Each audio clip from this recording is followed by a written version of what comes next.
Obviously খুশি হওয়ার কথা, কারণ এই ম্যাচটা ভাই কনভিন্সিং, মানে কি বলবো, একতরফা জিতেছে ভাই এই ম্যাচটা বাংলাদেশের দল, এবং ভালোই প্ল্যান করছে ভাই বাংলাদেশ।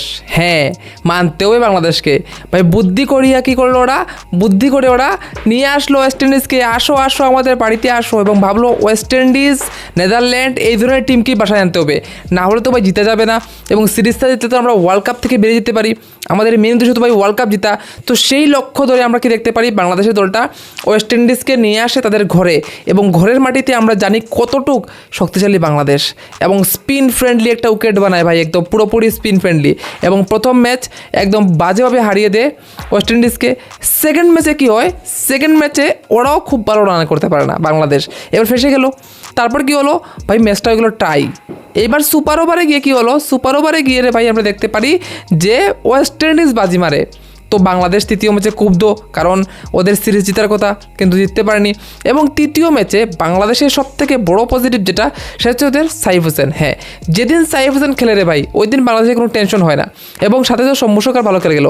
তো সৌম্য, সাইফ এবং হৃদয়, এবং সাথে আমরা বলবো শান্ত, অর্থাৎ টপ অর্ডার কিন্তু আজকে অনেক ভালো খেলেছে বাংলাদেশের, এবং সেখানেই হবে সবথেকে বড় জয়। এবং আমরা দেখি অনেকগুলো সিক্স কিন্তু হাঁকিয়েছে বাংলাদেশের দল, যেটা ভাই ওরা অনেক দিন আগে পারতো না, ঠিক আছে। এবং সেই জায়গায় সিক্স হাঁকানোর কারণেই আমার মনে হচ্ছে ওরার স্কোরটা কিন্তু প্রায় 300, অর্থাৎ ভাই দেখো 296 রান বাংলাদেশ তাদের নিজের ঘরের মাটিতে, সেটা কি ভাবা যায়? এবং সেটাই করে দেখেছে ভাই বাংলাদেশের এই দলটা, ঠিক আছে। কারণ আমরা জানি 296 তো কোনো অবস্থাতেই ওয়েস্ট ইন্ডিজের টিম পারবে না ভাই বাংলাদেশের মাটিতে বাংলাদেশের বোলিং লাইনআপের সামনে রানটা তুলে নিতে। তো সেটা তো ভাই প্রথম ব্যাটিং দেখার পরেই ক্লিয়ার হয়ে গেছিলো যে এটাতে আর পারছে না ভাই ওয়েস্ট ইন্ডিজের দল, ঠিক আছে। তখনই পারতো যদি ওদেরকে কম রানে আটকে দিত। কারণ আমরা দেখেছি বাংলাদেশের এই দল ভাই 190 রান তুলতেও ব্যর্থ হয়েছে। আমরা দেখেছি, মানে কি বলবো, একদম স্কোর যাকে বলে ভাই মোটামুটি একটা স্কোর, ওইটাও কিন্তু করতে পারেনি, ঠিক আছে। তো সেই জন্য আমার তো ভাই মানে অবাক করে দিল। আমি বললাম আরে শালা, আজকে বাংলাদেশ অন্য লেভেলে খেলছে, যেখানে ভাই মানে একজন 80 করছে, একজন ওপেনার ভাই 90 করছে। তো অন্য লেভেলের ভাই ব্যাটিং করলো আজকে আমরা দেখতে পেলাম বাংলাদেশের এই দলটা, এবং ওয়েস্ট ইন্ডিজকে 180 প্রায় ভাই 179 রানে হারিয়ে দিল।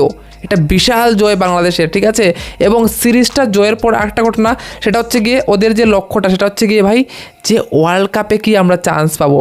কারণ দেখো যেভাবে বাংলাদেশ দল হারছিল একের পর এক ওডিআই হারছিল, তো সেখানে একটা কোয়েকশন মার্ক কিন্তু চলে আসছিল যে বাংলাদেশের কি হবে, ঠিক আছে। এবং আমরা দেখেছিলাম যে ওডিআইতে অবস্থা টি-20 থেকেও বাদ, ওরা টি-20তে যে রান করতে পারতো ওই রানটাও তারা ওডিআইতে তুলতে পারতো না। এবং সেই জায়গায় দাঁড়িয়ে 296 রান তোলা মানে বাংলাদেশ দলের জন্য একটা অনেক বড় বুস্টার, ঠিক আছে।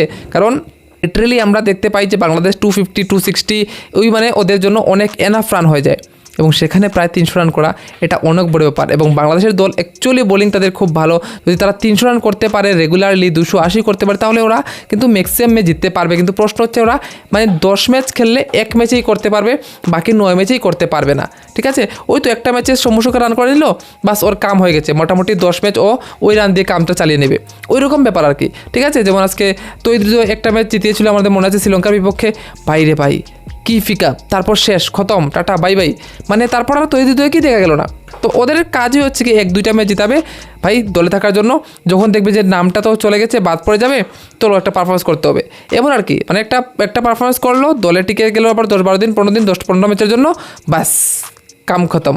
তো এই হচ্ছে গিয়ে ভাই বাংলাদেশের অবস্থা। এবং এই সিরিজ জিতে হয়তো বা তোমরা অনেক খুশি হতে পারো, যদিও এই ম্যাচ অবভিয়াসলি খুশি হওয়ার কথা, কারণ এই ম্যাচটা ভাই কনভিন্সিং, মানে কী বলবো, একতরফা জিতেছে ভাই এই ম্যাচটা বাংলাদেশের দল। এবং কী বলবো, অনেক বড় ভিক্টরি।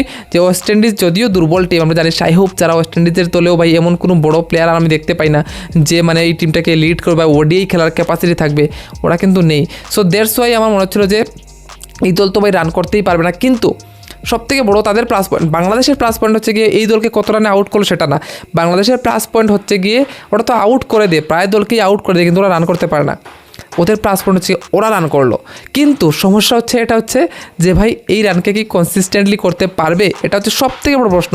এবং তোমরা দেখে নিও নেক্সট ম্যাচে দেখবে যারা এই ম্যাচে রান করেছে, ভাই সাইফ হোসেনকে আমি ধরছি না, ও রান করতে পারে, কারণ ওর ভিতরে সেই ক্যাপাসিটি রয়েছে। আদারওয়াইজ বাকিদের দেখবে রে ভাই এই ধরনের রানার করতে পারছে না। এটাই হচ্ছে কি বাস্তব সত্যি কথা যেটা আমি দেখতে পাই ভাই এই বাংলাদেশের দলের মধ্যে। এবার কনসিস্টেন্সিটা খুবই কম। একটা টপ অর্ডার ব্যাটসম্যান হলে অ্যাটলিস্ট অনেক বেশি কনসিস্টেন্সি হওয়া প্রয়োজন। একটা সময় ভারতের রোহিত, বিরাট এবং ভাই শেখর ধাওয়ান ছিল, কি কনসিস্টেন্ট না ছিল রে ভাই।